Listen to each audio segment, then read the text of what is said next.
அடிக்கிற கைதான் அணைக்கும்னு சொல்லுவாங்க. நீ என்ன அடிச்சிட்ட, எப்ப அணைக்க போற? என்னடா இவன் நம்மளையே சுத்துறான்னு பாக்குறியா? சரி, உன்னை விட்டுட்டு இன்னொன்னு நினைக்கலாம்னா உங்க ஆத்தா அப்ப உன் சைஸுக்கு ஒரு தங்கச்சியை பெற்று வைக்கலையே.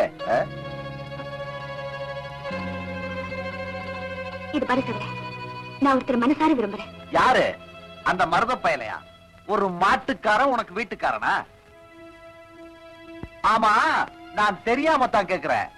அவனை விட எந்த வகையில நான் குறைச்சல்? அழகுல குறைச்சலா, அறிவுல குறைச்சலா, இல்ல அந்தஸ்துல குறைச்சலா? ஒரு வயசு பொண்ணுகிட்ட எப்படி பேசணும்னு தெரியாம பேசியே, அதான் குறைச்சல்.